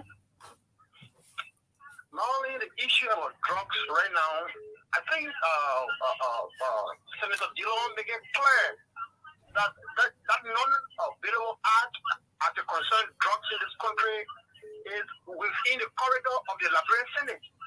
They don't want to pass that bill to put on the president just for signature. So those legislators that say they are representing us, they are not representing us, they are representing themselves.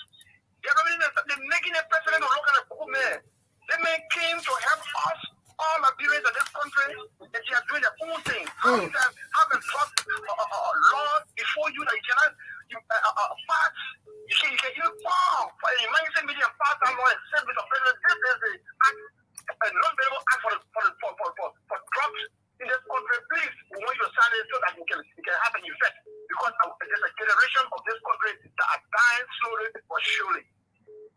Okay. Okay. Okay. Thanks for placing in your call. Yeah. Magdalene? Hello. Yes, sir. Okay. It is Abraham Second. I'm calling you from. How many person I got on? Hello. Yeah. Hello. Yes, sir. Yes, this is Abraham Second. I'm calling you from SKD Sports Complex. Okay, it's good to have you on. Thank you. I'm greatly interested in a portion of the conversation that has to do with the lack of counseling and psychosocial support to survivors of especially gender-based violence and the rest of the crimes in our society. Another thing, it is clear that when humans survive from a particular incident, condition, or situation without being counseled or supported, they develop certain kind of attitude, and that attitude will never leave them until they die, except for extraordinary effort. Now, you see, when a woman is living in a home, there's a transfer aggression on the case. Your part this, your part that, and that remains in a home forever because that is how she feels she can revenge. She doesn't have the power to fight with father, so she revenge on the case. Yeah, and transfer aggression. When that continues, it's possible they do have a way of reacting to their mom, and that relationship becomes very sour, and the children can leave the home and run away out there, begin to do the rest of the thing. I was particularly touched by the incident of those kids that got blamed. I think some years back. Okay. You know, the mothers and the fathers of those kids, I don't think were counseled. That thing remain with it up to today. If you check in homes, you take statistics and you do some study, some background study, you will find out that there are attitudes that those mothers have developed in homes, and it's becoming very difficult for those homes to be in peace. Yes. Because of what they're going through. Okay. The issue of psychosocial support and counseling in this country should be taken very seriously, or else we will see people with anger, we don't know where that anger is coming from. We will see people killing people, we don't know where it's coming from. We will see children in the street, we don't know why they are in the street. Sometimes we ask, why is it the kids are in the street? They are in the street because of what happening in the home. Okay. So started with the father to the mother, etc. Thank you. All right. Okay, psychosocial support. And let me take Faith Dennis, the police officer, is the last caller. Hello, Faith. Yeah, good afternoon. Yeah, quickly, ma'am. You waited for last minute time. You got 30 seconds. We out of time, ma'am. Okay, all right.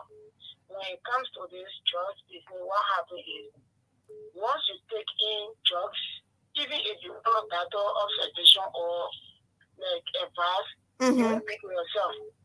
So like maybe the guy couple school will tell you that you are not to use the flesh to flesh, you have to live on maybe condom to minimize certain disease.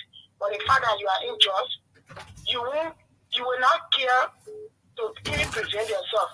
Okay. And there are so many diseases that are really harming people. People will not know. Why will you take the first thing is that shisha? One inhaler is one pound of cigarette in the first place. And you find somebody taking that thing every day, and you got people passing and say, oh, they're coaching out with the diseases. You yourself, you are injecting disease into yourself. So we as young adults or young children, we need to be careful the kind of thing that we take in. Okay. It's not about peer pressure, it's not about I'm in a war, I need to enjoy myself. No, your health matters a lot. Seriously. Okay. Yeah, it's very on the increase. It's a serious part to play with. I think we need to find a team to be creating awareness on the other hand again. Okay. Okay, yeah. So we're working on a lot, and we'll get back to you. We'll also include you as well. So thanks for placing your call. I mean, Team Patrick and the rest. I cannot take your calls because we are actually out of time. So Maxim, you listen to everyone. Everyone is in support. The guy who talked about the psychosocial support is very essential. So just a minute so we can conclude. We are out of time. Wow. Next time, please, let be dealing with the universal time. Let be dealing with universal time instead of labyrinth time, please. You are right. You know why? Let me quickly say this. I sat down with few lawmakers in Liberia somewhere in March. These people have no idea about shisha and kush. Now, even the bill they are focusing only on class A drugs, which contain cocaine, ecstasy, heroin, extra. That's all they are looking at. And this kush now and the shisha is also reaching hell. Now we are telling them that this is serious hazard. You people have to join in. And today, the reason we have decided to do this is because we want our young people to be safe in the near future.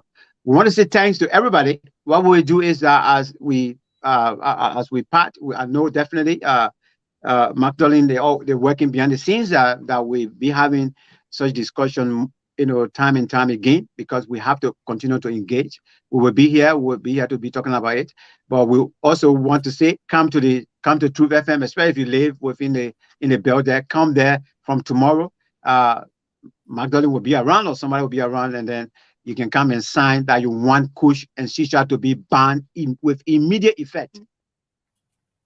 I want to use that will be here. All right. What? You're on the radio and international. I thought you said will be here. Yeah.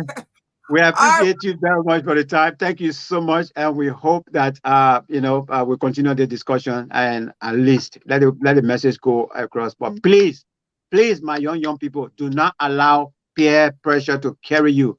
That thing you go sitting around. This is a simple thing. When I'm suffering from tuberculosis, TB, I will not tell anybody. So imagine now me suffering from TB. I go sit down with 10 people and was passing that prep around. All of you 10, you're finna getting that TBO. So that is simple analogy there. Just stop it. You'll save your life. Thank you so much.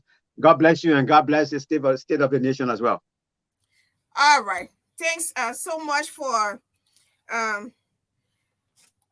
thanks so kindly for appearing on State of the Nation. Yes, so we gotta go. Yes, we gotta go. Okay, yeah. So what? Okay, so tomorrow. Yes, so tomorrow, just want to read you out the topic for tomorrow. On the Business and Economic Forum, the process of buying land, due diligence, land, model D, surveying process, registry of D, real estate taxes. So that's it for tomorrow on the Business and Economic Forum. So the paying of taxes, I mean, the previous topic for last week will be pushed to the other, the following week. So that's how we want to say goodbye. See you on tomorrow. Okay, so bye-bye.